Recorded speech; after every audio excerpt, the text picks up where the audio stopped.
खत्म। कितने लोग अंदर है अभी तक? उसको मालूम नहीं, मैं 3 बजे रात से भटक रही हूँ, कोई डॉक्टर नहीं, कुछ नहीं मिल नहीं रहा है क्या आपका भतीजा? नहीं। मेरा भतीजा दवा खाने में गया, राजा पानी लेंगे। मेरा भतीजा अकेले अभी 2 दिन हुआ, उसको गांव से बुला गए। अरे मैं, आपका नाम क्या है? मेरा नाम नगमा है। भतीजे का नाम क्या था आपके? साहिल अंसारी। तो अभी उसको हॉस्पिटल में लेके गए क्या? लेके गए, राजा पानी में लेके गए। और उसके फ्रेंड? उसके फ्रेंड्स को भी लेके गए, सबको। उसके मॉम डैड सब गांव में रहते हैं। भतीजे का मॉम डैड यूपी है। और कोई इधर आप ही थे क्या मैं थी। और आप किधर रहते थे? ये सामने रहती हूँ, 3 नंबर खड़ी में। वो भी वहीं रहता था, खाली वो साथ में सोने गया था रात को दोस्त लोग के साथ में। अच्छा, तो वो जो दोस्त लोग हैं वो उधर भी रहते हैं क्या? हाँ, अच्छा, कितने साल का था भतीजा? 20 साल का था मेरा भतीजा। क्या करता था? अभी काम करने के लिए आया, मेरा देखभाल करने के लिए। मेरा भी कोई नहीं है, जी लिया ऊपर वाला उसको भी। आप किधर रहते हो?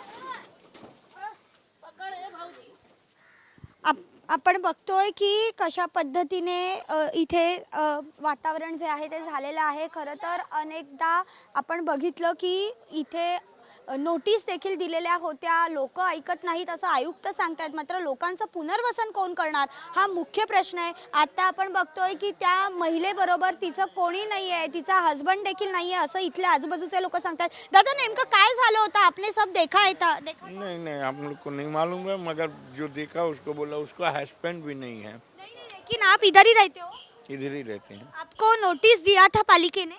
नहीं, हम नए हैं, हम अभी आए 1 हफ्ता हुआ है, हम पहले बार आए हैं। लेकिन ये जब आपने लिया किसके पास से घर लिया है इधर? नहीं, अभी हम ऐसे घूमने के लिए आए हैं, रह के चले जाते हैं हम लोग। नक्कीच। तर तो आपको कैसे मालूम उसको हस्बैंड नहीं है? नहीं, ये जानकारी है, उसका हस्बैंड नहीं है। तो आप इधर ही रहते हो? हाँ।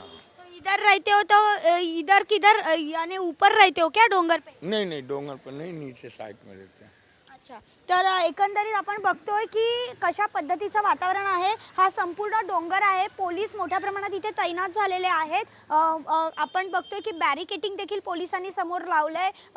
अनेक दुःखद वातावरण इथे आहेच, पण मात्र एक नक्की आहे की नोटीस ज्या आहेत त्या दिलेल्या होत्या, लोक ऐकत नाहीत असं आयुक्त सांगतात। मात्र त्यांच्या पुनर्वसनाची सोय, नेमका ठोस मार्ग जो आहे तो निघत नसल्याने त्यांना घराचं ते राहणार कुठे असा प्रश्न त्यांना निर्माण होतो आणि त्यामुळे लोक जे आहेत ते त्यांच्या राहत्या घरातून निघण्यास तयार नसतात। त्यामुळे नेमका हा प्रश्न कोण सोडवणार अशी विचारणा देखील इथे केली जाते। आता मोठ्या प्रमाणात पोलीस जे आहेत ते इथे तैनात आहेत। संपूर्ण वरती आपण बघतोय की हा डोंगर आहे। जर आपण कधी विमानाने प्रवास केला तर आपण बघू शकतो की मोठा डोंगर जो आहे तो इथनं दिसतो आणि हाच डोंगर आहे जो अशोकनगर असं ह्या ठिकाणाला म्हणतात।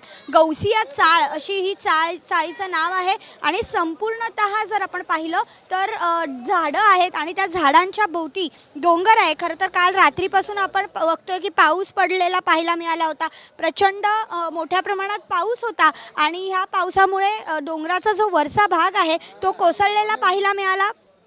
एकंदरीत जर बघितलं तर आता ॲम्ब्युलन्स ज्या आहेत त्या देखील इथे खाली पाहायला मिळतात। संपूर्णतः जी घरं आहेत ती सगळी गल्लीमध्ये असलेलं पाहायला मिळते। आजूबाजूला देखील हे काम जे आहे मलबा काढण्याचं ते कठीण आहे। त्याचं कारण मोठ्या प्रमाणात आजूबाजूला वस्ती अजूनही पाहायला मिळते या सगळ्यामध्ये।